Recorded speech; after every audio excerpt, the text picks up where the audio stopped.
ሰላም እንዴት አላችሁ ወዳጆቼ? እንዴት ከርማችኋል? እንዴት ሰንብታችሁልኛል? እኔ ያለሁኝ እግዚአብሔር ይመስገን ሰላም ነኝ። ዛሬም በአዲስ ቪዲዮ ተገናኝተናል። ዛሬ ይዤላችሁ የመጣሁት ዘርፈ ብዙ የሆነውን የጥቁር አዝሙድ ሻይና የጥቁር አዝሙድ ዘይት ነው። በጣም ብዙ የጤና ጥቅሞች አሉት። እሱን ደግሞ እየሰራን በዝርዝር እናያለን። ስለዚህ አሁን እንዴት ነው ማዘጋጀው የሚለው ነገር አብረን እናያለን። አብራችሁ ነው። በመጀመሪያ ማዘጋጀው ሻዩን ነው። ከዘይቱ ቀድሜ ሻያችን የጠጣን ከዛ በኋላ የሚቀጥለውን የዘይት አሰራር ደግሞ እናያለን። በዚህ ለኩሰዋለሁ ፈጠን አድርጎ እንዲያደርስልኝ ውሃ ነው እዚህ ጋር የጣርኩት። ምንም በቃ ሻዩን ለመስራት የሚያስፈልገን ነገር ጥቁር አዝሙድና ውሃ ነው። ምንም የሚያስፈልገን ነገር የለም። ይሄ ሻይ በጣም ለጤና ጠቃሚ ነው። ሁላችሁም በየቤታችሁ ሰርታችሁ ብትሞክሩት በጣም ደስ ይለኛል።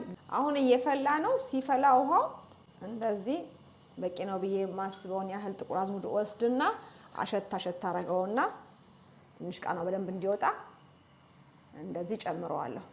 ልነግራችሁ አልችልም ምን አይነት የጤና ጥቅም እንዳለው።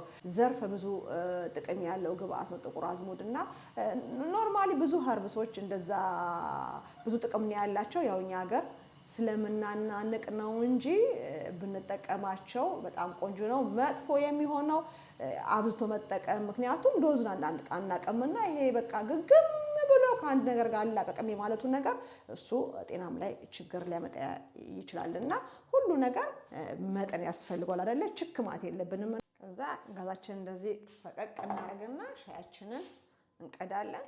እኔ ምንም አልጠቀምም፣ ማርም ስኳርም አልፈልግም። ከለመዳችሁት ራሱ ምንም የሚለመድ ቃና ነው ያለው ጥቁር አዝሙድ። ራሱ ከስር ዝቅጥ ብሎ ይቀመጣል ጥቁር አዝሙዱ። ግን ለማንኛውም እንቅስቃሴ ከፈለጋችሁ እናንተ እንደዚህ አጥላችሁ መጠቀም ትችላላችሁ። ይሄ ሻይ እንደ ስራው እንደ መቅለሉ እንዳይመስላችሁ፣ የሚሰጠው ጥቅም ይህ ነው የማይባል የጤና ጥቅም ነው ያለው። ለአጥንት ጥንካሬ ካልሲየም፣ ፎስፎረስ አለው። ለቀይ ደም ሴላችን አይረን፣ ዚንክ ምን ልበላችሁ አለው። የቀይ ደም ሴላችን በደንብ እንዲበረታ እንዲነቃቃ ያደርግልናል። ለምግብ መፈጨት ፋይበር አለው። ለምን ልበላችሁ በቃ የሌለው ነገር የለም። ሄልዚ ፋት ነው። ምንድነው መጥፎውን ኮሌስትሮል ያሳንስልንና ጥሩን ኮሌስትሮል በውስጣችን ውስጥ ከፍ እንዲል ያደርጋል። ያ ደግሞ ደም በደንብ እንዲዘዋወር ይረዳል። ደም በደንብ ተዘዋወረ ማለት ደግሞ የልብ ችግር አይኖርብንም። አእምሯችን ከስትረስ ይጸዳል።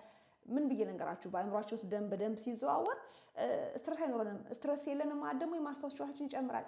ምንም የማይጠቅመው ነገር የለም ጥቁር አዝሙድ።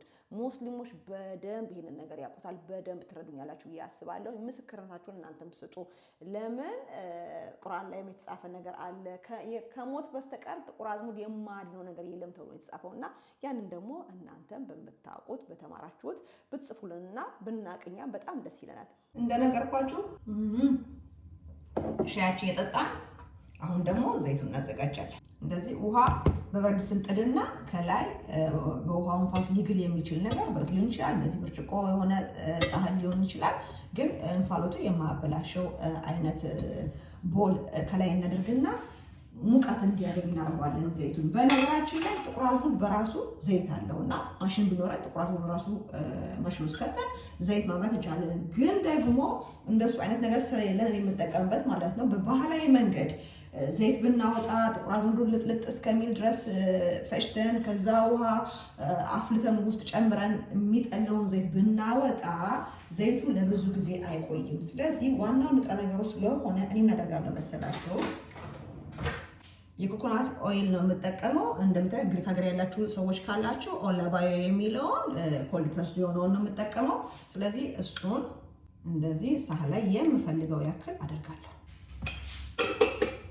ከዛ ምን አደርጋለሁ መሰላችሁ እዚህ ጋር ጥቁር አዝሙድ አለ። ጥቁር አዝሙዱን ትንሽ ጨፍለቅ ነው የማደርገው። ምንም አላምሰው፣ ምንም አላደርገው። እንደዚህ ጨፍለቅ አደርገዋለሁ። በተሻለ በፍጥነት ውስጥ ያለውን ንጥረ ነገር በቶሎ እንዲወስድ ነው እንጂ እንደዚሁም ብትከቱትና ብታሞቁት ዘይቱን ይወስዳል።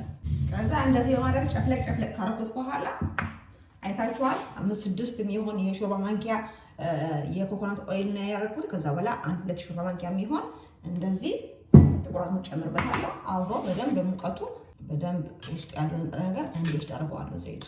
ከዛ ውሃ መሞቁን ካወቅን በኋላ ከታያችሁ አላቅም 3 ቁጥር ላይ ነው ያደረኩት። በጣም እሳቱን ዝቅ እናደርገዋለን። ምክንያቱም ዘይቱን ማንተከተክ አይደለም የኛ ዓላማ፣ ዘይቱን ማሞቅ ነው። በራሱ በእንፋሎቱ 3 ቁጥር ላይ ወይ 2 ቁጥር ላይ አድርጋችሁ ዘይቱ በደንብ ሞቅን ታደርጋላችሁ። እንደዚህ እያማሰልን በደንብ መጋሉን ካረጋገጥን በኋላ ምን እናደርጋለን? እንዲበርድልን ከእሳት ላይ እናወጣዋለን። ታያችኋል፣ ውሃው እንኳን አልተፈለቀለቀም። አሁን በረድ ብሏል። ስለዚህ ምን መስላችሁ ማረገው? መጀመሪያ ለፊቴ ከላይ የጠለለውን ጥቁር አዝሙድ የሌለውን ማለት ነው በዚህ ሲሪንግ ሳብ አድርጌ እጨምራለሁ። በእንደዚህ አይነት መልኩ ይሄን ቦትሉን ሞላዋለሁ። ታያችኋል፣ እዚህ አካባቢ ደርሷል። ስለዚህ ይበቃኛል። ይሄንን እንደዚህ ለፊቴ ለአንዳንድ ነገር እንደዚህ ካዘጋጀው በኋላ የቀረውን እስከነ ጥቁር አዝሙዱ ነው የምጨምረው። ምክንያቱም ለረጅም ጊዜ ስለሚቀመጥ ውስጡ ያለውን ደግሞ ነገር የቀረውን ከዚህ በእሳት አግለን ከወሰደው በበለጠ እንዲወስድልኝ ማለት ነው። ሞር በተቀመጠ ቁጥር ሞር ከጥቁር አዝሙዱ ማግኘት ያለበትን ነገር ሁሉ ያገኛል ዘይቱና። ለዛ እንደዚሁ እስከነ ጥቁር አዝሙዱ አስቀምጠውና ከዛ ስፈልግ ከላይ ኩልል ብሎ ዘይቱ ላይ ብቻው ስለሚቀመጥ ለመቀነስም ለመጠቀምም ቀላል ነው የሚሆነው። እስከመጠቀምበት ድረስ ግን እንደዚሁ እስከነ ጥቁር አዝሙዱ አስቀምጠዋለሁ።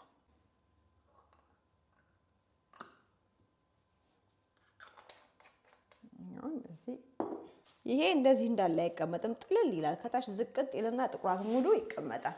ስለዚህ በእንደዚህ አይነት መልኩ ዘይታችንን አዘጋጀን ማለት ነው።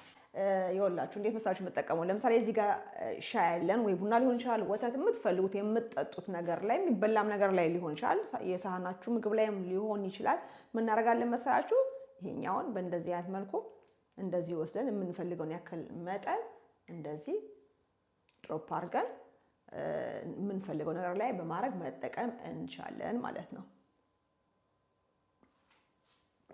ሌላኛው ደግሞ የሰራነውን ዘይት